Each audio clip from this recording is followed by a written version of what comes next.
जय जय श्री राधे, जय श्री कृष्ण। प्रिय कथा प्रेमी मेरे हृदयांश श्रोता समाज बंधुओं, आज फिर मैं महाभारत के पर्व की एक ऐसी विचित्र और अनोखी कथा आपके बीच रखने जा रहा हूं, जिस कथा में मैं आपको बताऊंगा कि पितामह भीष्म ने अपने शरीर का त्याग सरसैया पर 58 दिनों तक कष्ट सहने के बाद ही क्यों किया।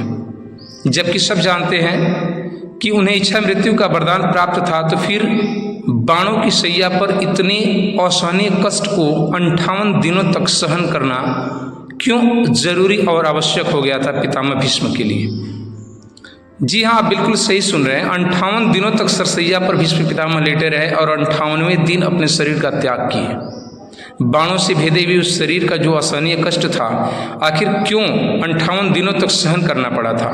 इसी प्रश्न को जब महाभारत का युद्ध चल रहा था तो भीष्म पितामह ने कृष्ण से पूछा था। जब शाम के वक्त युद्ध समाप्त हो जाता था तो सरसैया पर लेटे हुए पितामह भीष्म से मिलने के लिए पांडव और कौरव दोनों मौजूद होते थे और दोनों लोग उनसे आशीर्वाद लेते थे। इसी क्रम में एक दिन भगवान श्री कृष्ण और अर्जुन गए थे पितामह भीष्म से उनकी सरसैया पर लेटे हुए शरीर और उनसे मुलाकात करने के लिए। तो भीष्म पितामह ने भगवान श्री कृष्ण से पूछा कि हे माधव, मेरे जीवन का वो कौन सा दुष्कर्म है जिसकी वजह से मुझे इस असहनीय पीड़ा को 58 दिनों तक सहन करना पड़ा है, इसका कारण क्या है। तब भगवान श्री कृष्ण ने बताया कि हे पितामह भीष्म, आपने अपने जीवन में इस जन्म में जो कर्म किया है उसकी तो मैं बात बाद में बताऊंगा। सबसे पहले आपके इस जन्म के 100 जन्मों के बाद की मैं कथा आपको बतलाता हूं। आप 101वें जन्म में एक बार शिकार करके एक राजा के पुत्र में आपका जन्म हुआ था और जब आप शिकार करके जंगल से वापस लौट रहे थे तो आपके रथ से एक पक्षी टकरा गया था और उस पक्षी के टकराने की वजह से वो पक्षी आपके रथ पर जा गिरा था और आपने अपने बाणों से उस पक्षी को घुमा करके फेंक दिया था।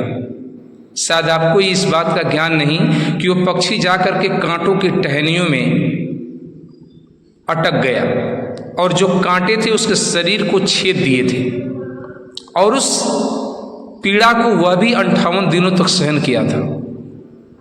उसी पाप की सजा आपको मिली है। आज आपका उस समय पूरा हो रहा है और आज आप अपने शरीर का त्याग कर सकते हैं। एक प्रमाण और भी मिलता है कि जब भीष्म पितामह को इच्छा मृत्यु का वरदान प्राप्त ही था तो वो जो है सूर्य के उत्तरायण होने का इंतजार कर रहे थे। ऐसा हिंदू सनातन धर्म में मान्यता है, ऐसा लोग मानते हैं कि हिंदू सनातन धर्म में जब इंसान की मृत्यु सूर्य उत्तरायण की दशा में होती है तो उसे सीधा मोक्ष की प्राप्ति होती है। इसलिए भीष्म पितामह भी अपनी मृत्यु के लिए जो सही दिन चयनित किए थे उस सूर्य के उत्तरायण का दिन था और अर्जुन के बाणों के द्वारा शरीर के भेदन होने के बावजूद सरसैया पर उसी सूर्य के उत्तरायण होने के दिन का इंतजार करते रहे पितामह भीष्म, जिसके इंतजार में 58 दिनों तक उन्होंने उन बाणों के भेदन की असहनीय पीड़ा को बर्दाश्त किया और पूरे युद्ध को अपने आंखों से देखते रहे। उनकी आंखों के सामने ही पूरा कुरुवंश समाप्त हो गया। अनेक योद्धा और सैनिकों की मृत्यु हुई और जब सूर्य उत्तरायण हुए तो उसी दशा में भीष्म पितामह ने युद्ध के 58वें दिन 58 डेज को उन्होंने अपने शरीर का त्याग किया, जिससे कि उन्हें मोक्ष की प्राप्ति हो। तो ये वजह थी पितामह भीष्म के 58 दिनों तक सरसैया पर लेटे रहने की और उन बाणों के भेदन की असहनीय पीड़ा को सहन करने की। पहला कारण था उस पक्षी को अपने बाणों से फेंकना, जो कि कांटों से छिदा हुआ शरीर के साथ 58 दिनों तक जीवित रहा, और दूसरा कारण था पितामह भीष्म की इच्छा मृत्यु का वरदान होना, जिसमें वो सूर्य के उत्तरायण होने का इंतजार करते रहे।